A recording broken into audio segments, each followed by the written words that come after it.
नमस्कार साथियों। तो आज है 27 जून 2025। बाजार की सेंटिमेंट आज बहुत ही बढ़िया था, जहां पे फिर से आज 25,600 को रिक्लेम किया। Just like last day reclaim किया था 25,500 को, आज रिक्लेम किया 25,600 को और क्लोजिंग दिया सक्सेसफुली।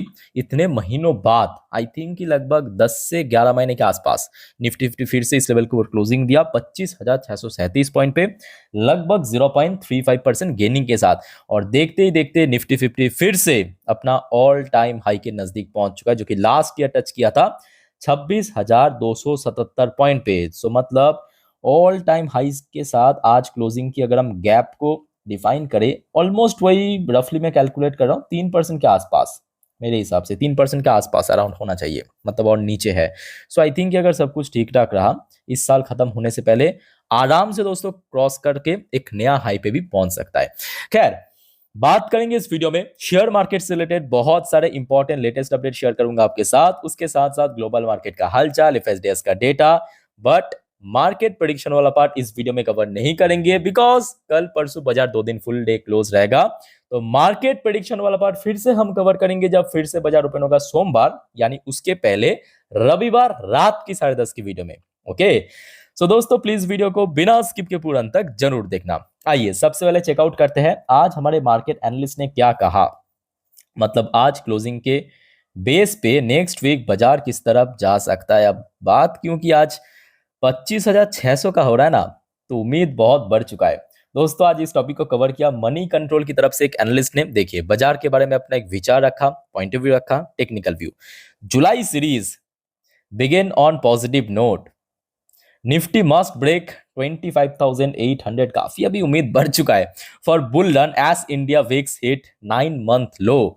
सो निफ्टी जो विक्स इंडेक्स या निफ्टी की जो वोलेटाइल इंडेक्स, वो दोस्तों 9 महीने की लो पे पहुंच चुका है। तो मतलब बाजार में वॉलेटिलिटी ड्रॉप हो रहा है, और वॉलेटिलिटी जितना ड्रॉप होगा, बड़े निवेशक की कॉन्फिडेंस बढ़ जाएगा मार्केट के प्रति। ठीक है, सो यहाँ पे रेंज तो मैं कहूंगा बहुत ही जस्टिफाइड है। और मेरे हिसाब से अगर सब कुछ ठीक ठाक रहा, अगर कुछ गड़बड़ नहीं हुआ, खास करके ट्रेड डील टैरिफ के ऊपर, क्योंकि आप समझ सकते हो 9 जुलाई बहुत इंपॉर्टेंट है, देखते देखते नजदीक पहुंच रहा है, तो कहीं ना कहीं 26,000 को भी ब्रेक कर सकता है।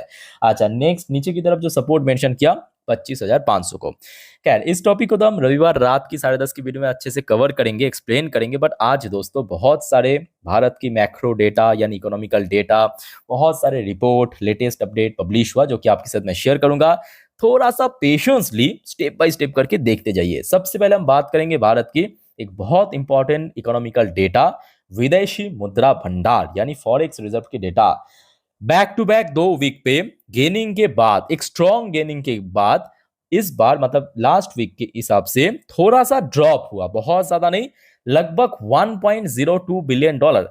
और देखिए ये डेटा देखने के बाद ना बहुत ज्यादा मैं कहूंगा शॉक या चौंकने वाली बात नहीं है, क्योंकि ये कब की अपडेट है, मतलब ये जो फॉरेक्स रिजर्व की अपडेट जो है, ये जो बीते हुआ हफ्ता, इस हफ्ते की नहीं, ये 20 जून पे जो वीक खत्म हुआ उस हफ्तों की है। अब जरा आप खुद ही सोचिए कि सेकेंड लास्ट वीक में दोस्तों क्या हुआ था। चारों तरफ वॉर, इसराइल ईरान के भीतर, यूएस ने कूद गया, है ना। तो ऑब्वियसली बात है यहाँ पे 1 बिलियन डॉलर के आसपास ड्रॉप होना, ये कोई बहुत बड़ी शॉकिंग बात नहीं है।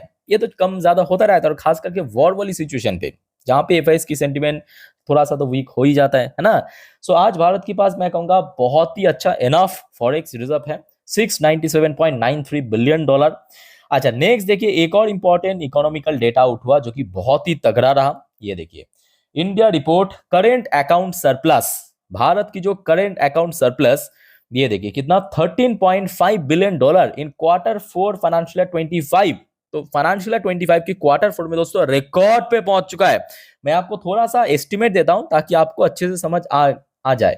लास्ट ईयर की बात करें Q4 में, लास्ट ईयर ठीक है, कितना था करंट अकाउंट सरप्लस, ये देखिए एक साल पहले 4.6 बिलियन डॉलर। इस बार कितना हुआ 13.5 बिलियन डॉलर सरप्लस में। याद रखना सरप्लस की बात हो रहा है, डेफिसिट की नहीं। जबकि लास्ट Q3, ये देखिए Q3 फाइनेंशियल 25 में डेफिसिट में था, मतलब एक टाइप का बोल सकते हो कि नेगेटिव में था। ठीक है, कितना 11.3 बिलियन डॉलर।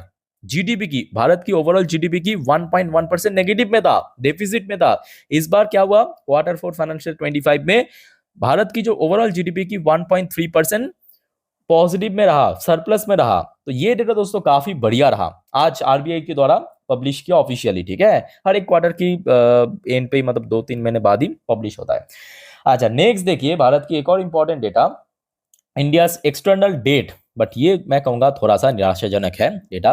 भारत की जो एक्सटर्नल डेट वो फिर से थोड़ा सा स्पाइक कर गया, थोड़ा सा बड़ा है, कितना 10.1%, कितना हुआ 736.3 बिलियन डॉलर के आसपास। वही सेम मार्च की अपडेट है, मतलब जो आपके बीते हुए फाइनेंशियल ईयर की अपडेट है। अच्छा, तो इसके पहले कितना था, इसके पहले देखिए इतना ज्यादा स्पाइक नहीं किया था, ठीक है। अब देखिए भारत की जो डेट है वो धीरे धीरे बढ़ रहा है। अब आप कहेंगे इसमें मतलब क्या बहुत नुकसान, तो ऐसी बात नहीं है नुकसान की, या बोल सकते हो कि बहुत ज्यादा नेगेटिव बात भी नहीं है, क्योंकि देखिए भारत एक डेवलपिंग नेशन है, ये भी आपको समझने की जरूरत है। और यहाँ पे हम इंटरनल डेट की बात नहीं कर रहे हैं, इस वर्ड को ध्यान से पढ़ना। इंटरनल डेट अगर बहुत ज्यादा बढ़ जाता है तो वो बहुत ज्यादा मैं कहूंगा मुसीबत वाली बात है, बट यहाँ पे एक्सटर्नल डेट की बात हो रहा है, ठीक है। सो एक्सटर्नल, देखिए भारत एक डेवलपिंग नेशन है, तो भारत को पैसा चाहिए ही।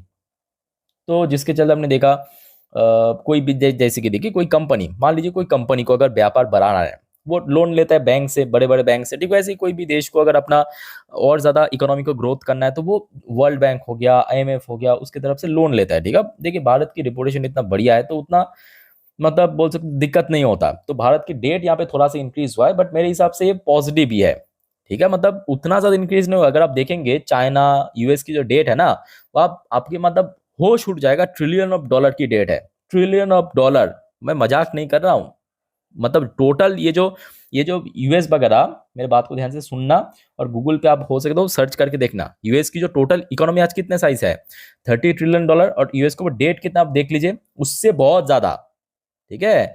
सो उस हिसाब से अगर हम बात करें भारत की इकोनॉमी की साइज 4 ट्रिलियन डॉलर, उस हिसाब से एक्सटर्नल डेट उतना भी ज्यादा नहीं है, ओके। आज आगे बढ़ते हैं। आरबीआई की तरफ से आज ऑर्डर दे दिया है सब बड़े बैंक्स को, मतलब ज्यादातर यहाँ पे बैंक्स को ही। RBI ask all bank to ensure 50 BPS मतलब basis point cut are passed on the customer swiftly. So RBI ने तो ऑलरेडी कट कर चुका है, और आरबीआई ने भी ये कह दिया कि सब बैंक्स को भाई आप भी कर दीजिए 50 बीपीएस के आसपास रेट कट, ठीक है, अपने अपने। अच्छा, इकरा की तरफ से एक फोरकास्ट आया है फाइनेंशियल 26 में, इकरा के हिसाब से, जो है एक domestic rating agency company, Bharat की जीडीपी फोरकास्ट 6.2%। बट मेरे हिसाब से देखिए ऑलरेडी मैं आपको काफी बार कह चुका, ये कोई फिक्स तो नहीं है ना, ये डिपेंड करेगा, ये डिपेंड करेगा कि सिचुएशन किस तरफ है। तो आई थिंक ये बढ़ भी सकते हैं, 7.5% भी हो सकता है, सब कुछ फेवर में रहा। अच्छा, नेक्स्ट देखिए भारत के वित्त मंत्री, फाइनेंस मिनिस्टर की तरफ से एक बहुत इंपॉर्टेंट स्टेटमेंट दिया, investors confidence sustaining in financial 26 despite global headwind. So दोस्तों, आप इस स्टेटमेंट पे क्या एग्री करते हो या डिसएग्री करते हो, कमेंट बॉक्स में कमेंट करके बताइए। बट मेरे हिसाब से बात तो सही है, क्योंकि देखिए भारत की मैक्रो डेटा या इकोनॉमिकल डेटा वो काफ़ी स्ट्रांग है, तो आई थिंक कि कॉन्फिडेंस तो है। बट हाँ, बहुत सारे ग्लोबल इश्यूज भी चल रहे हैं, तो बीच बीच में ये बात भी सही है कि थोड़ा सा कन्फ्यूजन भी है। मैं कहूँगा कि कॉन्फिडेंस है, बट कभी कभी ना थोड़ा कंफ्यूजन भी होता है कि अगर हो मतलब क्या होगा, क्योंकि देखिए भारत तो पृथ्वी की बाहर नहीं है ना, अर्थ की बाहर नहीं है, अंदर ही है, तो कहीं पे भी कुछ भी होता है ना, छोटा बड़ा इम्पैक्ट तो पड़ेगा ही। अच्छा, नेक्स्ट देखिए, अब ट्रेड डील के ऊपर देखिए, जैसे कि आपको याद होगा जून की फर्स्ट वीक में यूएस की तरफ से एक ऑफिशियल टीम आए थे भारत में बातचीत करने के लिए ट्रेड के ऊपर। सो फिर से तो लौट चुका है, बट अभी सुनने को आ रहा है कि भारत की तरफ से दोस्तों यूएस में जाएंगे, ठीक है, कुछ official team, government team. So Indian team in US for last attempt at trade deal. अच्छा, उसके साथ साथ डोनाल्ड ट्रंप की एक बहुत इंपॉर्टेंट स्टेटमेंट आज काफी ज्यादा चर्चे में रहा, very big India deal may be next, okay, say Donald Trump after signing China deal. So देखिए डोनाल्ड ट्रंप की स्टेटमेंट के हिसाब से चाइना के साथ एक बोल सकते हो कि ऑफिशियली या कोई कंफर्म डील साइन हो चुका है। अब देखिए ये तो ना ही यूएस की तरफ से कोई ऑफिशियली डिस्क्लोज, ये तो डोनाल्ड ट्रंप बस ऐसे मीडिया में जो बतियाता रहता है वो कह दिया रफली आके, ठीक है। बट कोई ऑफिशियली यहाँ पे कोई अनाउंसमेंट नहीं हुआ, या चाइना की तरफ से भी कोई ऑफिशियल अनाउंसमेंट नहीं हुआ कि हाँ यूएस के साथ कुछ ट्रेड डील हुआ है या नहीं हुआ है। अब सुनने को आ रहा है कि डोनाल्ड ट्रंप ने ये कहा कि भारत के साथ भी कुछ बड़ा डील हो सकता है फ्यूचर में, मतलब वही 9th जुलाई के पहले पहले, ठीक है। अच्छा दोस्तों आगे बढ़ते हैं नेक्स्ट टॉपिक पे, पर उसके पहले आप सभी को रिक्वेस्ट करूंगा दोस्तों, अगर आपको वीडियो अभी तक अच्छा लगा, इन्फॉर्मेटिव लगा, प्लीज वीडियो को लाइक करना और प्लीज चैनल को सब्सक्राइब करके जरूर रखना दोस्तों, इस टाइप की इन्फॉर्मेटिव वीडियो हर रोज पाने के लिए। अच्छा अब चेक करते हैं यूएस मार्केट। देखिए अभी यूएस में लोकल टाइम दोपहर 12:57, ठीक है। और डॉ जोन्स की पोजीशन दोस्तों बहुत बढ़िया, बहुत बढ़िया। चलो आप पूछेंगे इसके पीछे क्या राज है, क्यों इतना छूट, मतलब इतना दौर क्यों रहा है। देखिए सिंपल बात, ये जो डोनाल्ड ट्रंप की तरफ से ट्रेड डील की स्टेटमेंट आया है कि चाइना के साथ हो चुका है, भारत के साथ जल्दी एक बड़ा ट्रेड डील होगा, वेरी बिग ट्रेड डील, ऐसा कुछ कहा है उन्होंने। सो ये स्टेटमेंट कहीं ना कहीं देखिए बाजार जो है काफ़ी पॉजिटिव ले लिया, ठीक है, क्योंकि आप समझ सकते हो आज से लगभग एक 1.5 महीने पहले की बात है, जब अप्रैल की आखिरी हफ्तों में या मई की शुरू शुरू में चाइना के साथ यूएस की टैरिफ वॉर चल रहा था, तो कहीं ना कुछ टाइम पे बाजार भी थोड़ा सा हर्ट हुआ था, आज फिर से रिकवर होने लगा उसी वजह से।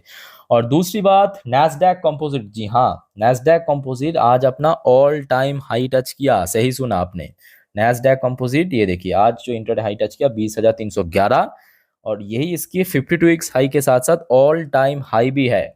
आप कहाँ पे हो, भारतीय मार्केट अभी 3% नीचे है, निफ्टी सेंसेक्स नीचे है, भले ही बैंक निफ्टी पीक में है, बट यूएस की देखिए डॉ जोन्स जल्दी पहुंच जाएगा, अभी डॉ जोन्स भी थोड़ा नीचे है बट नैस्डैक पीक में चल रहा है, ऑल टाइम हाई को अचीव किया। ओके आगे बढ़ते हैं नेक्स्ट। देखिए यूएस की 10 साल की बॉन्ड डील्स में थोड़ा सा करेक्शन अभी देखने को मिल रहा है। अच्छा बाकी बात करें ब्रेन क्रूड के अंदर थोड़ा सा कमजोरी, जबकि सुबह से थोड़ा बहुत पॉजिटिव में था। अच्छा इंडियन करेंसी की वैल्यूएशन में मैं कहूंगा रिकॉर्ड गेन हुआ, रिकॉर्ड गेन हुआ। कल रात की 10:30 की वीडियो दोस्तों याद कीजिए, जब हम लोग रिकॉर्ड कर रहे थे तब उसका मतलब भारतीय करेंसी की जो वैल्यूएशन था लगभग यूएसडी के अगेंस्ट में 85.6 के आसपास, अभी आप देख सकते हो गिर गया, मतलब प्राइस गिर गया, वैल्यूएशन बढ़ गया। ओके अच्छा आगे बढ़ते हैं, कुछ इंडियन कंपनी की पोजीशन ट्रैक करते हैं, जैसे कि विप्रो लिमिटेड एडी वर्शन स्टिल नीचे है 1.46% नीचे। अच्छा आई इन्फोसिस की एडी वर्शन लगभग 0.19% नीचे चल रहा है। अच्छा एचडीएफसी बैंक की एडी वर्शन 0.69% ऊपर चल रहा है फिलहाल। आज फिर से एचडीएफसी बैंक अपना ऑल टाइम हाई को टच किया, वेरी गुड। और आईसीआईसी बैंक की वर्जन 1.74% पॉजिटिव में चल रहा है, ठीक है। अच्छा आगे बढ़ते हैं गिफ्ट निफ्टी की पोजीशन, गिफ्ट निफ्टी की पोजीशन जस्ट अ मिनट, थोड़ा सा रुकिए, थोड़ा सा नीचे यहाँ पे आप देख सकते हो टाइम एडजस्ट हो रहा है, ऊपर नंबर एडजस्ट हो रहा है, जस्ट अ मिनट। अभी ये 10:30 में मैं वीडियो रिकॉर्ड कर रहा हूँ। चलो लगभग 25,992 पॉइंट, ओके 94 पॉइंट, वही 90 पॉइंट के आसपास ही है, 25,787 पॉइंट एग्जैक्ट, ठीक है। सो मतलब आज जहां पे निफ्टी 50 क्लोजिंग दिया वहां से कितना होगा, इधर हो गया आपका 63, इधर हो गया आपका 87, तो लगभग वही 150 पॉइंट के आसपास, मैं रफली कैलकुलेट कर रहा हूँ, ठीक है, एग्जैक्ट वही वैसा ना भी हो सकता है, लगभग वही 150 पॉइंट के आसपास ऊपर चल रहे, तो उस हिसाब से भी अगर हम बात करें प्रीमियम को कट करके तो एक बेटर पोजीशन पे है आज, जहाँ पे निफ्टी क्लोजिंग दिया है उससे तो बेटर पोजीशन पे है, ठीक है। अच्छा दोस्तों आगे बढ़ते हैं एफएसडीएस की डेटा, चलिए देखते हैं कि आज कारोबार कैसा था बड़े इन्वेस्टर्स की। जस्ट अ मिनट में आपको स्क्रीन के ऊपर बड़े बड़े अक्षर में लिख के देता हूँ। वैसे दोस्तों आप अगर इंस्टाग्राम में हो तो मुझे फॉलो भी कर सकते हो, लिंक आपको नीचे डिस्क्रिप्शन बॉक्स में मिल जाएगा। देखिए इंस्टाग्राम में ये सब अपडेट मैं ऑलरेडी डाल चुका हूँ, ठीक है। तो वहाँ पे क्या होता है कि स्टोरी के थ्रू याद रखना, स्टोरी के थ्रू मैं फटाफट अपडेट दे देता हूँ, वहाँ पे जल्द हो जाता है, वीडियो बनाने में थोड़ा सा वक्त लगता है भाई, बस इतना ही, बट वीडियो में मैं एक्सप्लेन कर सकता हूँ, यही डिफरेंस है। अच्छा डीएस द्वारा आज थोड़ा बहुत सेल हुआ है 588 करोड़ के आसपास, not a big deal, but FS ने आज दोस्तों स्टिल इनफ्लो 1,397 करोड़, जबकि ये हफ्ता शुरू होने से पहले आपको याद होगा संडे के दिन आपके साथ में शेयर किया था लगभग 4,000 करोड़ की सेलिंग हुआ था नेट वैल्यू अगर हम बात करें, बट ये हफ्ता जैसे ही देखिए बाजार में रिकवरी हुआ एफएस की फिर से इनफ्लो हो चुका है, पहले आउटफ्लो था अभी इनफ्लो हो चुका है, ठीक है। अच्छा बाकी देखिए इसराइल की तरफ से ऐसा कोई नया अपडेट नहीं है, इसराइल की तरफ से कोई नया अपडेट नहीं है। और TA35 मतलब Israeli top index last day थोड़ा सा वीकनेसेस के साथ क्लोजिंग दिया था 0.81% नीचे आके। सो दोस्तों अभी तक की जितने भी vital important datas report out हुआ आपके साथ में शेयर कर दिया। याद रखना कल परसों भले ही बाजार क्लोज रहेगा बट वीडियो आएगा, और सोमवार बाजार ओपन होने से पहले रविवार रात की 10:30 की वीडियो उसको तो मिस मत करना, ठीक है। सो दोस्तों स्टे कनेक्टेड विद चैनल को सब्सक्राइब करके रखिए। Again I am repeating because अक्सर लोग भूल जाते हैं। ओके, सो आपका कोई क्वेरीज है, कोई कंफ्यूजन है, कमेंट करके पूछ सकते हो। तो मिलते हैं नेक्स्ट वीडियो में। वीडियो को वाइंड अप करता हूँ। टेक केयर, बाय बाय, जय हिंद।